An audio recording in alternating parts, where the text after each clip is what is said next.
Bit of a fun one today. We're talking about what we call philosophical razors. And what is that, you might ask? This is what I apply to strategic decision making. I guess it's a philosophical approach to shave off some of the assumptions around decision making, I guess to narrow the pathway to getting the higher likelihood of the right decision strategically.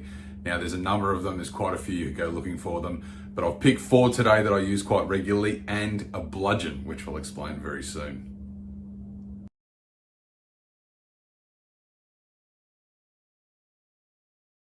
So the first one we've got is Hitchens Razor. Now this philosophical approach, I guess, dictates that if an idea is presented or a position is taken without any evidence, and once you interrogate a little bit, you find that there's no evidence or work behind that position, that you can comfortably reject that position without finding any evidence for yourself. People take some outlandish positions and they come up with some pretty zany ideas. Now sometimes you get a good instinct and it's good, but for the most part, you can dismiss wild and outlandish claims without too much evidence if upon interrogation, there's no work that's been done behind it. The next one is one of my favorite principles on planet Earth, and that is Occam's Razor. Now, Occam's Razor is often misunderstood to say the simplest explanation is most likely the correct one. And I don't think that's right. I think it's more along the lines of the explanation that requires the least amount of assumptions increases the probability of it being the correct one. So if you have 1 or 2 or 3 pathways to choose between, and 2 of them require a whole bunch of assumption, guesses, hopium, and sort of hopeful approaches that things might go right, this needs to go right, that needs to go right, then you probably should take the third choice that requires the least amount of assumptions and has the most controllable aspects to it. So that's Occam's Razor. It's not the simplest is most likely the right one. It's that the one with the least assumptions is probably the best choice. The next one is Hanlon's Razor. Never attribute to malice what can be explained by stupidity or incompetence. Now this is a good one because there's what seems like a lot of malevolence around the place, and there is malevolence around the place, but for the most part, most bad decisions and most, let's say, limited approaches in scope are done by incompetence and stupidity rather than malice or malevolence.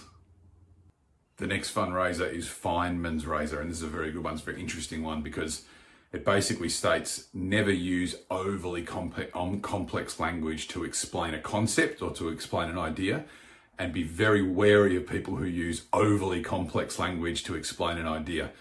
If the idea cannot be explained to a 5-year-old, then the person probably doesn't understand what they're trying to sell you or what they're trying to explain to you or the pathway that they're trying to get you to take.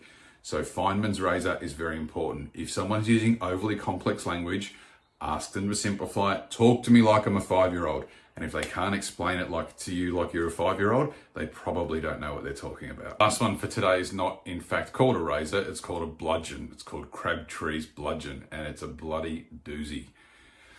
Basically states that there's no amount of inconsistent or incoherent information that does not connect, that a person cannot find a way to fit into an existing narrative.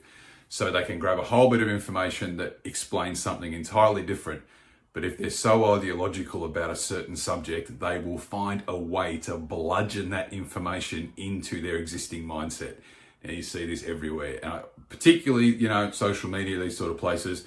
But this actually helps me at times when I'm reading some of the nonsense out there, when you see that people will grab 1, 2, 3, 4, 5 bits of totally disconnected information and ram them, bludgeon them into their existing narrative.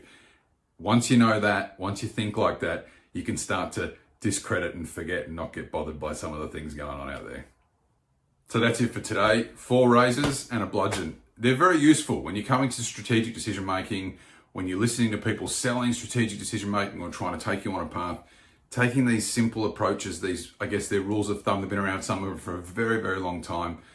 They can actually really help to narrow down your thinking and sort of take some of the fog out of the decision making. So grab yourself a razor, grab yourself a bludgeon, and all the best with your strategic planning.